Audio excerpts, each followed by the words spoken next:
श्री राम जय राम जय जय राम, श्री राम जय राम जय जय राम, श्री राम जय राम जय जय राम, श्री राम जय राम जय जय राम।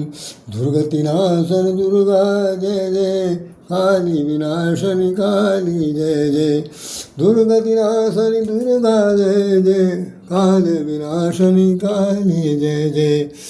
जय जय गिरिवरराज किशोरी, जय महेश मुख चंद जगोरी, जय गजबदन खड़ानन माता, जगत जननी दामिनी दुति गाता। नहीं तव आदि मध्य अवसाना, अमित प्रभाव वेद नहीं जाना। भव भव विभव पराभव कारिणी, विश्व विमोहनी विश्व विहारिणी। देवी पूजी पद कमल तुम्हारे, सुर नर मुनि सब होई सुखारे। आज चंद्रघंटा देवी का अवतरण दिवस है और यूँ कह लिया जाए कि चंद्रघंटा के रूप में दिखाई पड़ रही है माता जी। और आज ये नवरात्रि का तीसरा दिन है। हम लोग आइए दो सब चर्चा करते हैं। जय श्री राम, जय श्री कृष्ण, जय श्री राधे, जय जगदम्ब अम्ब दुर्गे माता की जय। जगजननी चंद्रघंटा माता की जय हो।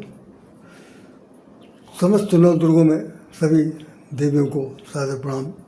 हृदय से बंधन, उनकी स्तुति और स्तवन आदि करते हुए हम आप लोगों के सामने दो शब्द कहना चाहते हैं।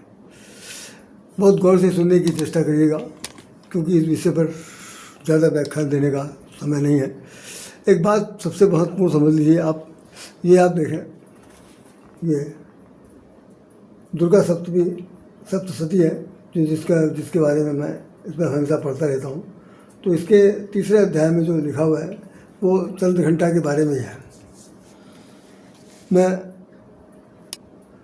बहुत ही गंभीरता के साथ बहुत संक्षेप में बता दूं आपको कि आपने कम से कम अपने होश से लेकर के अब तक जितने दिन भी सब लोग साथ साथ रह रहे हैं, संत महात्माओं के साथ करते हुए देखा सुना होगा कि ये बात भगवान ने कही है कि किसी न किसी रूप में कहा गया, हर बार कहा गया, वेद पुराणों में कहा गया, शास्त्रों में कहा गया, उपनिषद में कहा गया, और जितने भी पाठ हैं चंडी पाठ है सब में कहा गया कि जब धर्म की हानि होती है और असुर बढ़ जाते हैं तो उनके असुर के बढ़ जाने के बाद उनको संहार करने के लिए किसी न किसी देव शक्ति का अवतरण होता है।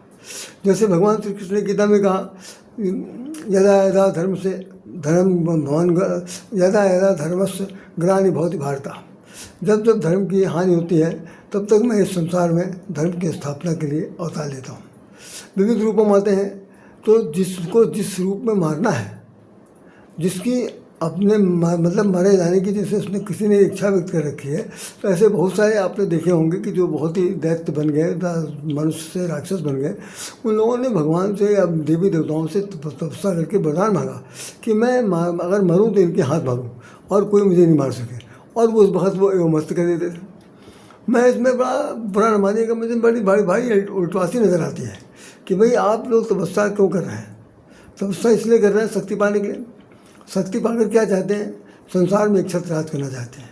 और एक छत्र राज किसे करना चाहते हैं? जो दुर्बल वर्ग के लोग हैं, जो असहाय हैं, जो अब पलट कर आपको जवाब नहीं दे सकते हैं, या यूँ कह लीजिए कि जो आपसे हाथापाई नहीं कर सकते, या शक्ति सामर्थ्य होगी तो लड़ाई लड़ेंगे, या आर पार की लड़ाई है तो हम जीते हैं तुम में से कोई एक हो सकता। तो ये जो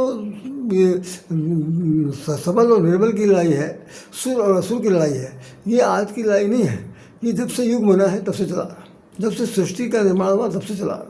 नाम बदलते चले आ रहे हैं दोनों राक्षस देव और दोनों की लड़ाई है।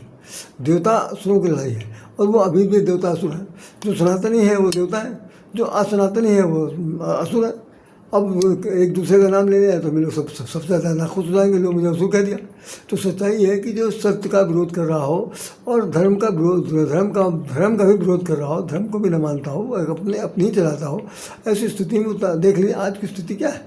जो सब लोग अपने अपने धर्म को चलाने के लिए, अपने धर्म को प्रतिस्थापित करने के लिए तरह तरह के वो कर रहे हैं। धर्मावलंबियों को ये अलग से फंड दिया जा रहा कि आप धर्म परिवर्तन करिए, अपनी पार्टी मिलाइए, अपनी पार्टी मजबूत करिए, बड़ी करिए, आगाज करिए और पूरे विश्व में छा जाइए।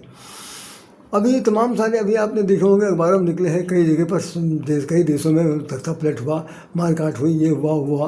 तो अब नाम किस देश का लिया जाए? अभी रूस का भी नाम आया, इंग्लैंड का भी नाम आया, बांग्लादेश का भी नाम है, पाकिस्तान के बारे में तो नहीं जिक्र किया जा सकता, नेपाल का आया, और तरह तरह के लोग आते हैं। ये सब लोग क्या हैं? एक्चुअली जो छोटे राज्य हैं उनको बड़े राज्य दबा रहे हैं।